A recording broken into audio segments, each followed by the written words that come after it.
It was, in fact, two men who had graduated from the seminary of the Reformed Church in New Jersey who first came to Bahrain.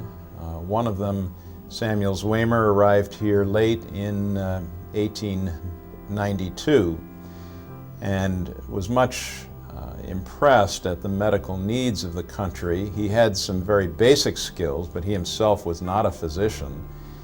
However, a few years later, he married a very wonderful lady named Amy Wilkes, who was a nurse. And in 1896, the two of them settled here in Bahrain, and Amy began to take care of lady patients, and she could advise her husband regarding the care of men. But they both knew that they needed the services of a doctor. And they were very pleased when in 1900, Dr. Sharon John Tomes and his wife Marion Wells Tomes came to Bahrain. They had been in Basra for 2 years learning Arabic. They came to Bahrain ready to go to work. However, they did not have a hospital at that time. They worked from a house. We have pictures of Dr. Tomes doing surgery in the courtyard of the house. And you can imagine, you probably had one person giving anesthesia, you had a couple of people doing the surgery, and you had someone else keeping the flies away. Not a very favorable set of conditions. Therefore, they approached His Highness Sheikh Isa bin Ali, the ruler of Bahrain, and in 1901, a family in New York City donated $6,000. Their name was Mason. Therefore, that first hospital that was built in 1902 was called the Mason Memorial Hospital. And it had a proper operating room, it had proper clinical facilities, it had 2 wards, one for men and one for ladies. It had an isolation area for infectious diseases. Because in those early days, infectious diseases were the major problem. There were outbreaks of plague, of cholera, regular problems with typhoid, and other infectious conditions. And the missionaries, like their patients, struggled with these. They cared for patients in the hospital. They went out into the community. We have pictures of Dr. Marion Wells riding on a donkey, going out to the villages. Dr. Tomes went over to Muharraq. He used to go over by boat, and he had a clinic there. So there was both the opportunity for people to come to the hospital to be treated, but the missionaries continued to go out and into the villages to provide some treatment as well. Sadly, Dr. Marion Wells developed typhoid herself in 1905, and she died. And she's buried here in Bahrain. And at that time, a Dr. Stanley Milray came here, and he served here for a few years before going to Kuwait. He was followed by other names that are very well known, like Dr. Paul Harrison, later Dr. Harold Storm, who was here for many years.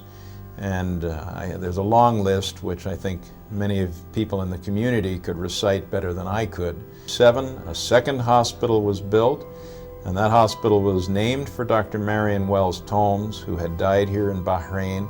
And that became a hospital for women and children, and that building still exists on the south end of our campus. Doctors were approached also by the royal family of Saudi Arabia through their agents here in Bahrain, the Al-Qasaibi family. And starting in 1913, Dr. Paul Harrison made visits into eastern Saudi Arabia, first to Qatif and then to Hufuf. And then later on, invitations came, and Dr. Paul Harrison went initially to Riyadh. He made 2 visits there.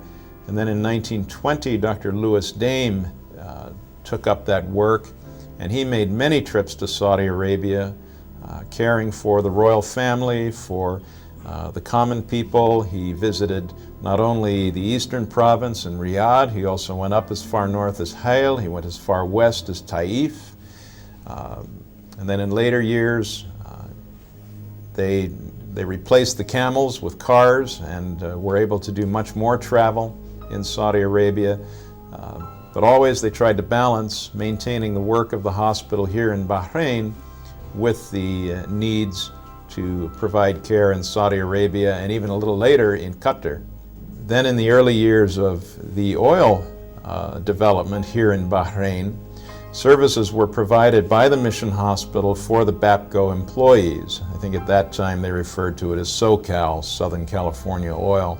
Then I think in the late 1930s, Awali actually developed their own facility, and so that responsibility shifted away from the mission. In the mid-30s, there was a temporary hospital and sick bay established in one of the Gutch houses in Awali, which is a photo up here that you can see with matrons standing outside the temporary hospital. And in the late 30s, by the time 1937 came along, the first part of the current building where you are now was built to look after the company employees, which numbered about 300 at the time. It was big enough at that stage, but after the Second World War, a lot of building at the refinery at BAPCO, and to accommodate the number of employees that were involved in this, which added up to about 8,500, the hospital had to be expanded and extra wings were built at this stage to accommodate these patients.